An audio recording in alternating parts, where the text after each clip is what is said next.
softness because you're not taking so much rain away there. She can't go forward. She just doesn't think she can. And stop. Dental floss. Drive forward. That thing, okay, stop right there. Let's talk about the other. The reaction time of a horse is, it has to be reprimanded the second half. When she goes in the ground and the second she pushes on your nose, she goes up, then she releases, and if I dental floss her there, get mad at her there, she thinks she did something wrong here. When she roots on my hands right there, I'm going to dental floss her. When her nose is right there, I'm going to grab that nose right then. I can't wait until it's over because she came to the right place after her. She's learned to go into the ground, point her nose, and then come back. Go in the ground, point her nose, and then come back. You've got to say, that's not going to happen. If you go in the ground and you move your nose up there, I'm going to grind that nose big time up here.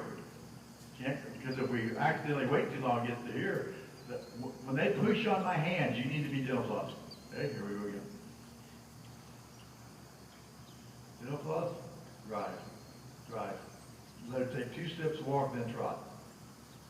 Good. Stop. Dental floss. There. Trot, trot. Drop. Stop. There. Better, better, better. Good. Trot. Trot. Trot. You know, floss. Oh, now we're talking. Now she's not going to reach you out. 20 meters hurdle. 20 meters hurdle. That's as high as she needs to be for right now. Remember what we talked about earlier about if I send the horse down? This horse, she knows how to be soft down. She doesn't know how to be soft up. So we're kind of splitting the difference right now. See how nice and vertical she is? Every now and then she gets a little bit behind vertical. So just push with your leg just a little bit. That'll bring there. That'll bring her nose up a little bit, press there. You don't have to do too much with the hand. It's your leg that's going to push her to vertical. Good, good. So you're in the walk and trot. Don't wear your socks because of the jog.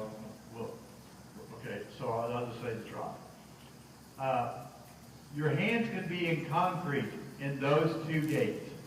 I could put a cast on everybody here and they could ride the walk and the jog. A body cast with their hands here in a position to hold the rein. And they could ride the trot. And I could put the right rein length, put it in their hand, and they could ride the trot. But they couldn't ride the lope. Because your hands have to follow the nose in a lope. Either a big circle or a small little bitty circle. Good. We think the horse can stay vertical, and we can keep a horse vertical by following those. That's the hardest part to do. Pick up your left lead lope. Now, dental floss her right before you take off. Hands up. Get her nose back up. Get her nose back up. There. Softly touch her, not to send her behind vertical. Just say, here's a pre-warning. Here we go. Right leg back and low. Go for it. Good. Now, keep what you're doing with your hands. Say, come on, I need your nose a little bit. Just a little, not behind vertical, but just a little nose. Good. Just a little nose. Drive with your feet. Remember to drive with your feet. Now, when you're following, don't follow so much with your circles. Take a hold of her list a little bit more. Every rider I have here has great hands, but if anything, they won't take a hold of their horse enough. They're too soft with their hands.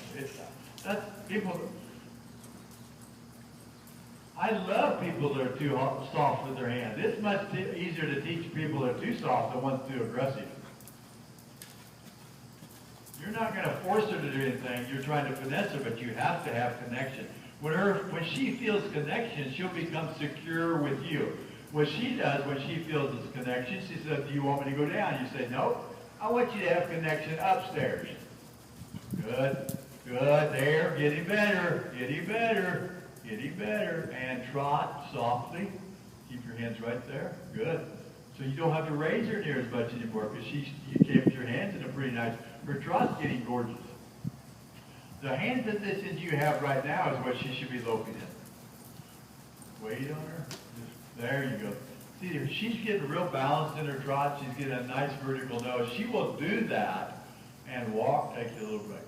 In this kindness, in the kindness act we're doing and we're following those, the lope is one of the hardest because we're trying to say, when we make our mistake is when we're loping up the hill or down the hill or whatever we're doing. I'm trying to say, how much do I want your front feet to touch the ground? If I allow too much rain, they go too deep. If I don't allow enough rain, they're going to stand up too much.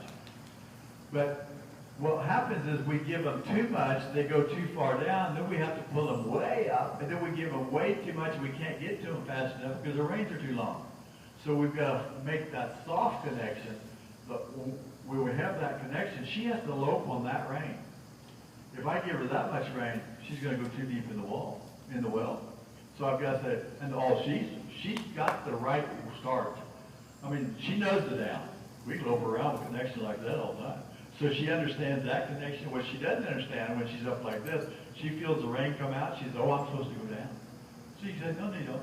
So don't loosen your rein when she goes down. Say, don't do that. If you make the contact, she starts to roll over. Give her slack, reach up here, lift her back up, come right here. She'll go about 2 strides. She'll start bearing up again. You release slack, move your hands up here, move back up here. Come right back and say, I'm not going to give you rein to do this. You're going to go into my soft contact. We got time already? Gosh, we were having some fun. Very good, ride.